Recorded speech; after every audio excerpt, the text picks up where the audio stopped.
त्या वचनात सांगितले स्तोत्र संहिता याचा 12 अध्याय 6 वचनामध्ये सांगितले की परमेश्वराचे वचन शुद्ध वचन आहे. भट्टी 7 वेळा शुद्ध करून भूमीवर ओतलेल्या रुपयासारखी ती आहे. आपण पाहतो की देवाने पृथ्वीवर वचन का ओतलं. त्याआधी जर आपण पाहिलं तर देवाने आकाश, सूर्य, चंद्र, तारे सर्व काही निर्माण केले आणि दिव्यदूत सुद्धा शब्दाने निर्माण केला. परंतु मानवच असा आहे की मातीपासून देवाने निर्माण केला आणि त्यामध्ये आपला श्वास बसला. बाकीचे आपण पाहतो की सगळं काही देवाने शब्दाने निर्माण केलं. देव बोलला कोरडी भूमी हो, कोरडी भूमी झाली. देव बोलला समुद्र हो, टेकड्या हो, जीवजंतू हो, पक्षी हो. देव बोलला आणि अवघ निर्माण झालं. परंतु देवानी आपल्या प्रतिरूपाचा, कोणाच्या प्रतिरूपाचा? देवाच्या प्रतिरूपाचा मनुष्य निर्माण केला. आपण वचनात पाहतो की पक्षामध्ये, जनावरांमध्ये देवानी श्वास फुकला नाही. तो जो मातीचा मनुष्य निर्माण केला त्या मनुष्यामध्येच आपला श्वास फुकला. आणि वचन सांगते की मनुष्य जीवधारी झाला. मग ज्या देवाने मनुष्यामध्ये आपला श्वास फुकला त्या मनुष्यावर देव प्रेम करतो. बोला, देव माझ्यावर प्रेम करतो. देव फक्त मानवावर प्रेम करतो, कारण त्या प्रत्येक मानवामध्ये देवाचा श्वास आहे. मग देवाने किती जाती धर्म निर्माण केल्या माहिती तुम्हाला? देवाने 2 जाती निर्माण केल्या, स्त्री आणि पुरुष. बाकी जाती देवाने निर्माण नाही केल्या. म्हणून देव मनुष्यावर प्रेम करतो. आपण पाहतो की ज्यावेळेस आदम बागेमध्ये हवा आणि आदाम होते आणि हवा आणि आदामाने देवाची आज्ञा मोडली. देवाची आज्ञा मोडली म्हणून देवाने त्यांना यादेन बागेमधून बाहेर काढलं. यादेन बागेमध्ये देव उतरून यायचा आणि हवा आदामा संगती देव समक्षात समोरासमोर बोलायचा, बसायचा. परंतु आज्ञा मोडल्यामुळं देवाचं आणि मनुष्याचं नातं तुटल्या गेलं. कशामुळं? देवाची आज्ञा मोडल्यामुळं. आणि मनुष्याला देवाने पृथ्वीवर यादेन बागेमधून काढून पृथ्वीवर आपलं पोट भरण्यासाठी, कष्ट करण्यासाठी देवाने आज्ञा दिली. आणि आपण पाहतो की पृथ्वीवर मनुष्य छोटस पोट आहे, पण त्या पोटासाठी कष्ट करावं लागतं आणि मग खावासाठी मिळते. जरी मानवाने देवाची आज्ञा मोडली पण देवाने मानवाला सोडलं नाही. तर मानवासाठी देवाने पृथ्वीवर वचन पाठवलं. आणि ते वचन कसं आहे? शुद्ध आहे, पवित्र वचन आहे.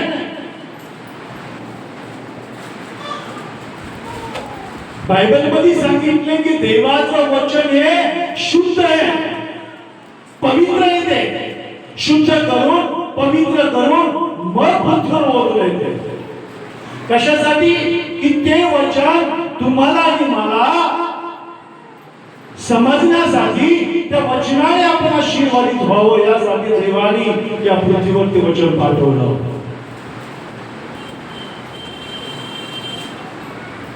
लहानपणापासून तुम्ही ऐकतात का नाही? मी तर लहानपणापासून देवाचं वचन ऐकतो. तुम्ही ऐकतात का? ऐकतात का? हा काय? पण असं वाटतंय का देवाचं वचन ऐकून ऐकून आता कंटाळा वाटतंय का? जर पिक्चर पाहिला मी 4 वेळेस पाहिला, जाऊ दे आता कोण पाहते, 10 वेळेस पाहिला आता कोण पाहते, पिक्चरचा कंटाळा येतोय, सिरियलचा कंटाळा येतोय, एखादी कादंबरी एखादं पुस्तक जर वाचलं तर आपल्याला कंटाळा येतोय. पण आपण लहानपणापासून देवाचं वचन ऐकतो, कधी कंटाळा येतोय का? नाहीये. का कंटाळा येत नाही? कारण देवाचं वचन हे पवित्र आहे आणि ते वचन ज्यावेळेस आपण ऐकतो त्यावेळेस आपण त्या वचनाच्या द्वारे आशीर्वादित होतो. कारण या ठिकाणी सांगितले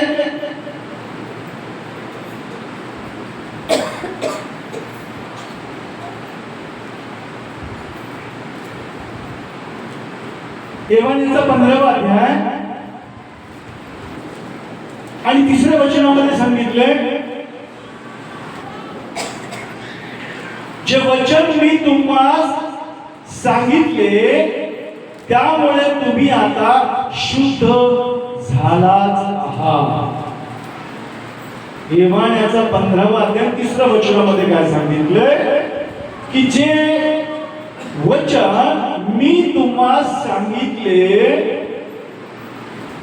त्यामुळे तुम्ही आता शुद्ध झालात आहात. एवाण्याचा 15वा अध्याय आणि 3रं वचन. या वचनामध्ये सांगितले की जे वचन आपण ऐकतो, वचन ज्यावेळेस कानामधून आपल्या हृदयामध्ये जाते त्यावेळेस आपण शुद्ध होतो. कसे होतो बोला? कसे होतो? कारण आपल्यामध्ये जो शैतान जसं हवा बाईला त्याने फसवलं, मोहात टाकलं आणि पापाकडे गेलं, तिच्यामध्ये पापाने प्रवेश केला है ना. म्हणून देवाने काय केलं? वचन पाठवलं. ते पाप आपल्यामध्ये काम करतंय. आणि आपण खोटं बोलतो, लबाड बोलतो, शिव्या देतो, दारू पितो, व्यभिचार, जातकर्म, अनेक पाप आपल्यामध्ये. पण ज्यावेळेस आपण देवाचं वचन ऐकतो, कारण देवाचं वचन शुद्ध आहे आणि ते शुद्ध वचन ज्यावेळेस कानामधून आपल्या हृदयामध्ये जाते त्यावेळेस ते वचन कार्य करणार ठरते. आपल्यामध्ये ते कार्य करते. कसं कार्य करते? की आपल्याला ते शुद्ध करते. बरेचसे लोक देवाचं वचन ऐकते ह्या कानाने आणि ह्या कानाने सोडून देते. म्हणून बायबलमध्ये आपल्याला उदाहरण सांगितलं आहे, काही बी वाटेवर पडलं, पक्षी आले आणि पक्ष्यानं ते बी उचलून नेलं. काही बी खडकावर पडलं, ऊन आलं आणि त्याला मूळ नव्हतं, माती नव्हती म्हणून ते करपून गेलं. काही बी काटेरी झुडपामध्ये पडलं आणि त्या ठिकाणी ते वाढलं, पण काटेरी झुडपाने त्याची वाढ होऊ दिली नाही, त्याची वाढ थांबवून टाकली. आणि शेवटचं सांगितले काही बी सुपीक जमिनीमध्ये पडलं आणि 100 पट पीक आलं. किती पीक आलं बरं? 100 पट पीक आलं. मग आपण त्या सुपीक जमिनीप्रमाणे असलो पाहिजे की देवाचं वचन आपण ऐकून त्या वचनाप्रमाणे ज्यावेळेस आपण चालतो म्हणजे आपण त्या सुपीक जमिनीप्रमाणे. पण नुसतं ते वचन आपण ऐकून म्हणतो की नाही मला वचन माहित आहे, मला सगळं वचन माहित आहे. तुम्हाला माहिती का शैतानाला सुद्धा पूर्ण बायबल माहित आहे. पूर्ण बायबल मुखपाठ आहे. कोणाच्या? शैतानाच्या. मग आपल्या मुखपाठ बायबल असून काही कामाचं नाही. पण ज्यावेळेस आपण सुपीक जमिनीप्रमाणे त्या वचनाला ग्रहण करू आणि आपण आपल्यामधून फळं निर्माण करू त्यावेळेस ते वचन आपल्याला शोधतं. नाहीतर आपण जन्मापासून जरी ख्रिस्ती असलो, जन्मापासून जरी देवाचं वचन जर आपण ऐकत असलो तर काही कामाचं नाही. काही कामाचं नाही. कारण आपल्या प्रत्येकाचं जीवन क्षणभंगुर आहे. आपण जगात काही घेऊन नाही आलो पण काही घेऊन जाणार आहे. आपल्याला देवाकडे पाहिजे, सार्वकालिक जीवनाकडे पाहिजे आणि वचनाकडे पाहिजे की वचनच आपला शुद्ध करू शकतो. बाकी आपण शुद्ध कशाने होणार नाही. अंघोळ करून आपल्या अंगावरची सगळी घाण जाईल, तेवढं आपण शुद्ध होतो. पण आतलं जे अंतकरण आहे, जे पापाने मागलेले, अनेक पापाने आपण मागलेले आणि पापानं मागलेला हो म्हणून शैतान अधिकार करतो. आपण पाहतो मोशे ज्यावेळेस मेला त्यावेळेस शैतानाने मोशेच्या शरीरावर अधिकार केला. कोणाच्या शरीरावर अधिकार केला? मोशेच्या. ज्या मोशेनं इस्रायल लोकांना मिस्र देशातून बाहेर आणलं, ज्या मोशेनं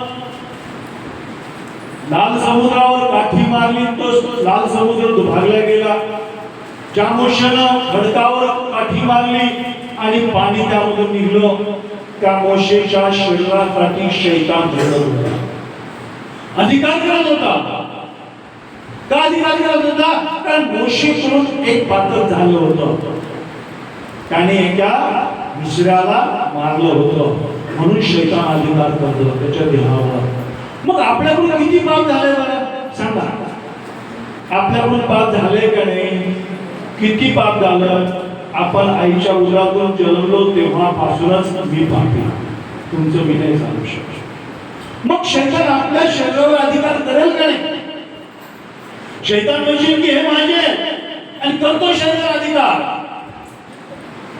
आज आपल्या देहावर शैतान अधिकार करतोय, आजार आणतोय, दुःख आणतोय. आपण गाणं ऐकलं, मैं खून खरीदा हूं, मैं रूह से जन्मा. म्हणजे येशूच्या रक्ताने आपल्याला येशूला विकत घेतले आणि आपण पवित्र आत्म्याने जन्मलो. जरी आपण पाप केले पण आपल्याला देवाचं वचन ऐकून शुद्ध व्हायचं. आपल्या हातात येते. देव म्हणतो मी तुझ्या हातात येते बाबा, तुला काय म्हणून घ्यायचं ते घे. तुला शुद्ध व्हायचंय का अशुद्धच राहायचंय? तुला सार्वकालिक जीवनामध्ये यायचंय का नरकाकडे जायचं? आपल्या हातात आहे. आपण बाजूला आजही भरपूर लोक की ज्यांना देव माहित आहे, ज्यांना वचन माहित आहे,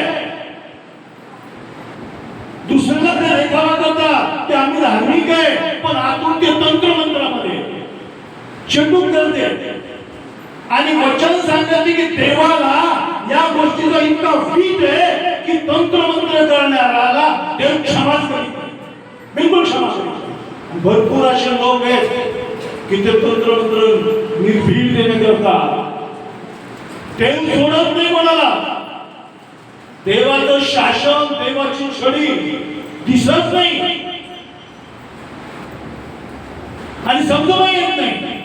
देव त्याला भुईसपाट करतोय, देव वेळ देतोय. आता तरी सुद्धा कारण वचनात सांगितले की देव त्याचं वचन पाठवून, शुद्ध वचन पाठवून, ज्या देवानी 7 वेळेस भट्टीमध्ये तापून शुद्ध करून तुमच्यासाठी माझ्यासाठी ते वचन पाठवले. आणि आपण ते वचन घरातच ठेवून देतो, धुळका खायला त्या वचनाला. शैतान वचनाला घाबरतोय. कोण घाबरतोय? पण आपण नाही घाबरत. खरं सांगा, आपण घाबरतो का? नाही घाबरत. कारण शैतान आपल्याला काय म्हणतोय की त्या वचनाकडे जाऊच नको. आपण वचन घेतही नाही, वचन वाचित नाही, त्यामुळे आपण शुद्ध होत नाही, त्यामुळे आपण आशीर्वादित होत नाही. कारण वचनामध्ये सांगितले, स्तोत्र संहिता 107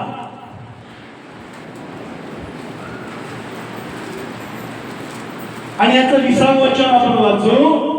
तो आपला संदेश पाठवून त्यास बरे करतो, नाशापासून त्याचा बचाव करतो.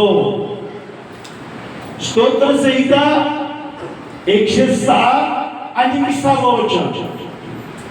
या वचनामध्ये काय सांगितले की तो म्हणजे कोण? परमेश्वर संदेश पाठवून त्यास बरे करतो आणि नाशापासून त्यांचा बचाव करतो.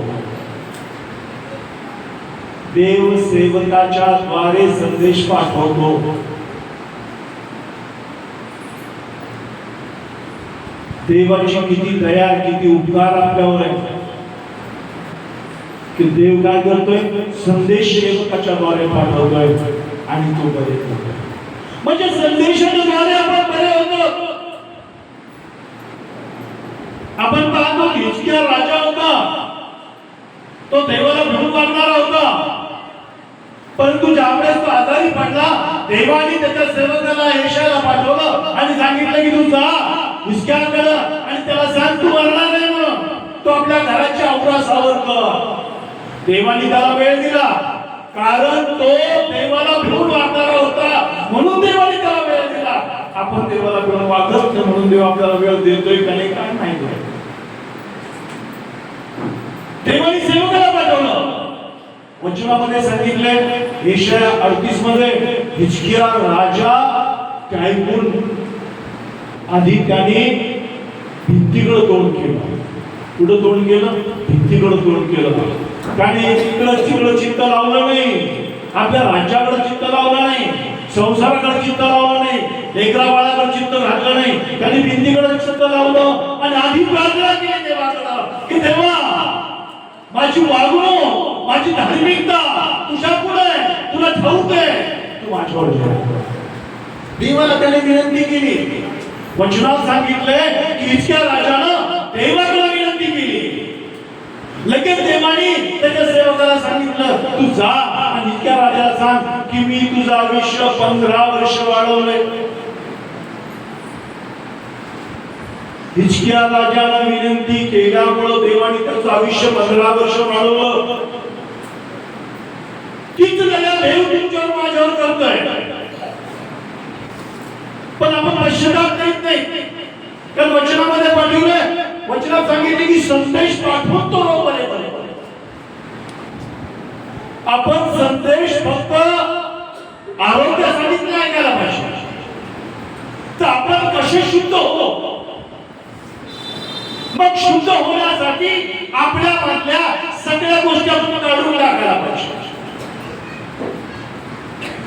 ज्या ज्या गोष्टी आपल्यामध्ये आहेत जर आपण काढीत नाही तर शैतान अधिकार करतो. शैतानाला माहित आहे की यांनी वचन ग्रहण केलं नाही, यांनी यांच्यातल्या गोष्टी काढल्या नाही, हे लोक देवाचे नाही ते माझे. शैतान अधिकार करतोय, निर्भीडपणे बोलतोय हे माझे लोक आहेत.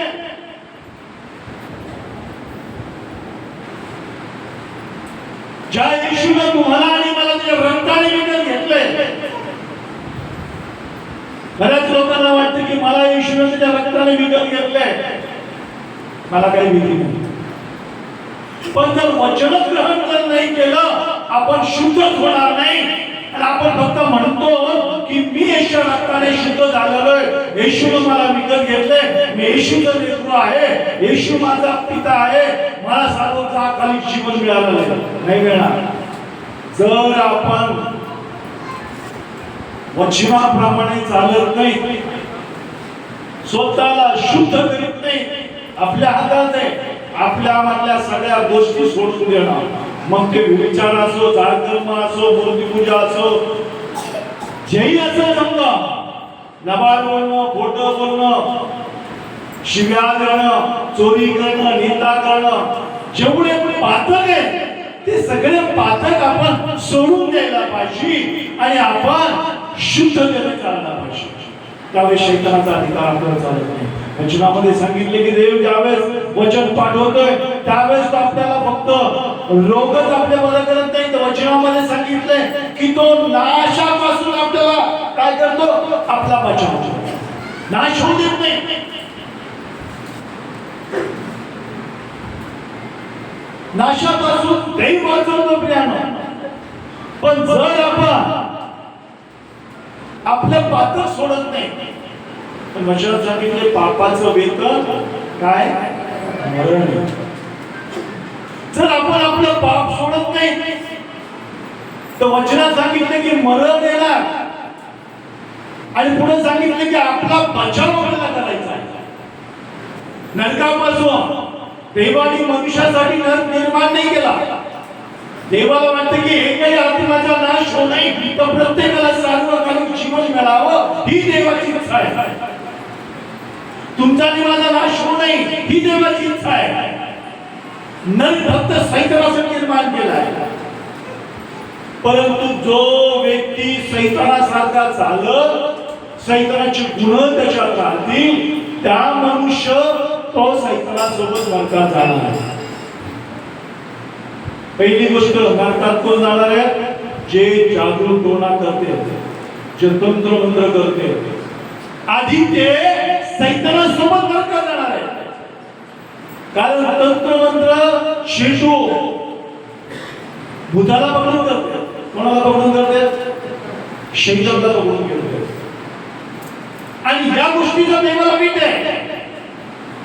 सहज वाटतं त्यांना, घरात तंत्र मंत्र, याच्या घरातली वर्गच घालवा, याला आजारी पाडा, याला असं करा, याचा नाईनाट करा, त्यांना आनंद वाटतो. परंतु ज्यावेळेस आपण देवाजवळ येतो, कारण वचन सांगत आहे की ईश्वरावर तंत्र मंत्र चालत नाही.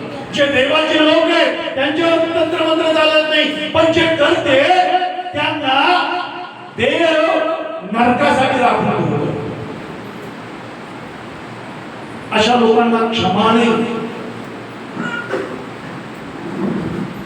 अशा लोकांवर देव दया करीत नाही. कारण ते जाणून बुजून करते. त्यांना वचन माहित आहे, त्यांना माहित आहे की देवाला या गोष्टीचा भीत आहे, तरी ते निर्भीडतेने करते. देव त्यांना कधी क्षमा करीत नाही. यासाठी आपल्याला सांभाळायचं, आपल्याला वचनाकडे बारकाईने लक्ष द्यायचं की देवाने जे वचन माझ्यासाठी पाठवले, केवळ मला शुद्ध होण्यासाठी पाठवले, त्या वचनाकडे आपल्याला लक्ष लावायला पाहिजे. आपल्या घरातलं बायबल घेऊन आपल्याला घेऊन नाही जायचं. वचन जर आपण वाचतो तर वचन आपल्याला कळलं, तर वचन आपण वाचणार नाही तर आपल्याला काही कळणार नाही. कारण ते वचन आपल्या संगती बोलतोय, म्हणजे दैव आपल्या संगती बोलतोय. पुढे वचनामध्ये सांगितले,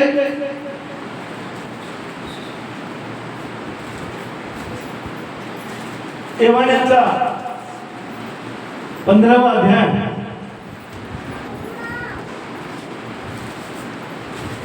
आणि याचं 7वं वचन. एवाण्याचा 15वा अध्याय आणि 7वं वचन. तुम्ही माझ्यामध्ये राहिला व माझी वचने तुम्हामध्ये राहिली, तर जे काही तुम्हाला पाहिजे असेल ते मागा, म्हणजे ते तुम्हाला प्राप्त होईल. काय वचन सांगते की तुम्ही माझ्यामध्ये राहिला व माझी वचने तुम्हामध्ये राहिली. म्हणजे आपल्यामध्ये काय पाहिजे? देवाचे वचन. काय पाहिजे आपल्यामध्ये? बोला. देवाचं वचन आपल्यामध्ये पाहिजे. नुसतं मुखपाठ नाही पाहिजे, तो वचनाप्रमाणे आपण कृती करणारे झालं पाहिजे. आणि वचनामध्ये सांगितलंय की जर आपण देवामध्ये आहोत आणि देवाचे वचन आपल्यामध्ये आहेत, तर आपण जेही मागतो. बऱ्याच वेळेस आपल्याला वाटतं की देव माझी प्रार्थना करते, देव का मला पिळत आहे, देव माझी का परीक्षा पाहतोय. आपण दोष कोणाला देतो? देवाला. कोणाला दोष देतो? बोला. देवाला दोष देतो. आपण हे वचन कधी वाचतच नाही. वचन वाचत नाही म्हणून सैतान काय करतोय? आपल्याला देवाला दोष द्यायला. दी देवाला दोष. काय भलं गेलं देवाने तुझं? तुझ्या घरामध्ये आजार आहे, तुझ्या घरामध्ये बरकत नाही, तुझ्या घरामध्ये असं आहे. आपण देवाचं वचन न ऐकल्यामुळं, देवाचं वचन न वाचल्यामुळं, देवाचं वचन आपल्यामध्ये नसल्या कारणामुळं आपल्याला देव काही देतो. जर देवाचं वचन आपल्यामध्ये आहे तर वचन सांगत आहे आपण जेही मागतो ते आपल्याला देव देणार. आपली प्रार्थना व्यर्थ जाणार नाही. आपल्याला फक्त देवाच्या वचनाप्रमाणे चालायचं. ज्यावेळेस आपण देवाच्या वचनाप्रमाणे चालू, त्यावेळेस आपण देवाकडे मागू. पण वचन सांगते की देव हलकेला घेऊन येणार. ज्यावेळेस आपण देवाला हाक मारतो, दानिएलाने हाक मारली देवाला, सिंहाच्या गुहेमध्ये दानिएल होता, देवाला हाक मारली आणि देवाने सिंहाचे दाभाळ बंद केले. शद्रक मेशक अबेदनगोला भट्टीमध्ये टाकलं, त्यांनी देवाचा धावा केला आणि देव त्या ठिकाणी उतरून आला आणि त्या अग्नीने त्यांचा केस होरपळला. आपण पाहतो दावीद राजा हा गुराखी होता, पण तो देवाची आज्ञा विधी नियम पाळणारा होता. त्याचे 7 भाऊ कष्टपुष्ट होते. शाऊलाच्या दरबारामध्ये शिपाई होते ते. देवानी शमूएलला सांगितलं की तू जा आणि काय कर, तू जाऊन इशायाच्या पुत्राला अभिषेक कर, राजा कर. आणि दावीद राजा जंगलात होता, पण तो देवाला आराधना करणार होता, देवाला प्रसन्न करणारा होता, म्हणून देव त्याच्या संगती होता. ज्यावेळेस त्याच्या बकराला फाडायला एक सिंह आला, त्याने धरून त्या सिंहाला फाडलं, कारण त्याच्या संगतीत देव होता. आपण पाहतो की देवाची आज्ञा पालन दावीद राजाने केल्यामुळं दावीद राजाला गुराख्यामधून काढून देवाने राजा केला.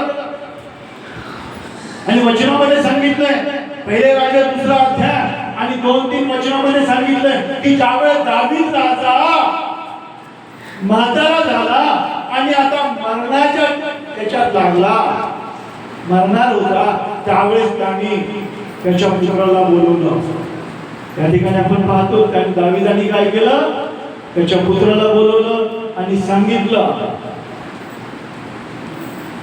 शल्मोनाला बोलून सांगितलं की शल्मोना, जो माझा देव आहे त्याची आज्ञा, विधी आणि नियम पाळ, वचन पाळ.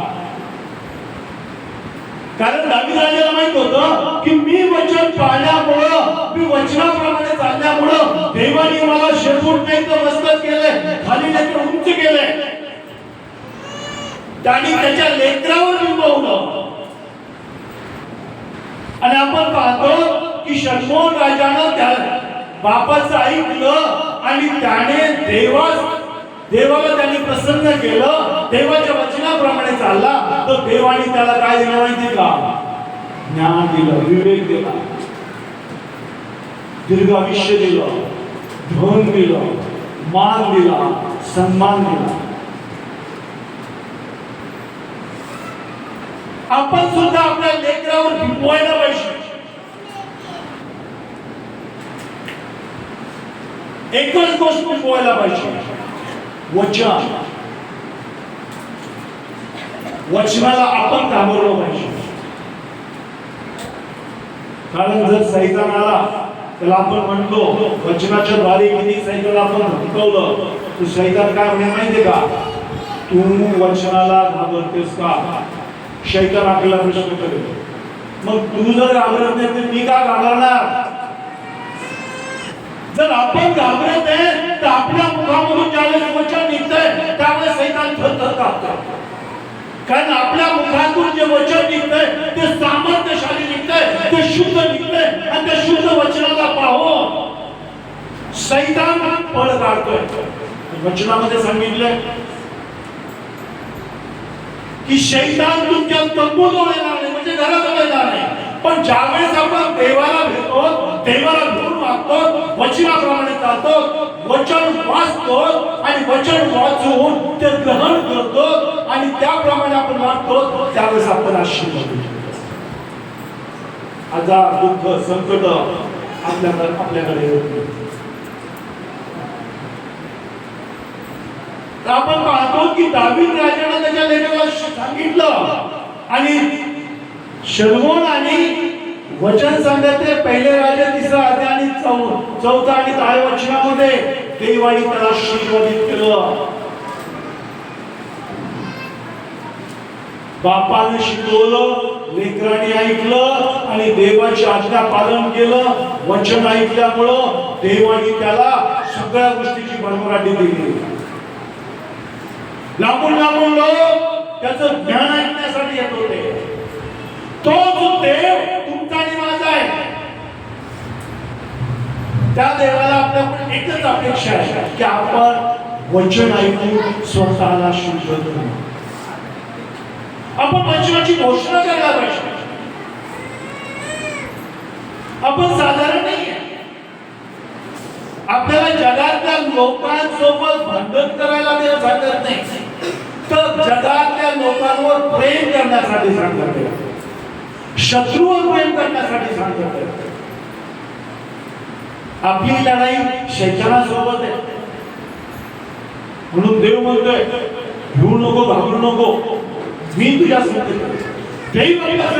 केव्हा राहील? ज्यावेळेस आपण वचनाप्रमाणे चालतो, देवाला बघून मागतो, देवाचं भय आपल्यामध्ये राहील, त्यावेळेस सैतान आपल्या जवळ येणार नाही. नुसतं आपण बोलतो त्यावेळेस सैतान पळ मारणार. कारण तुम्हाला आणि मला प्रभू येशूनं त्याच्या रक्ताचं मोदर बिंदर घेतलं. प्रभू येशूनं 39% खाल्ले. बोला किती पटके खाल्ले? 39% खाल्ले.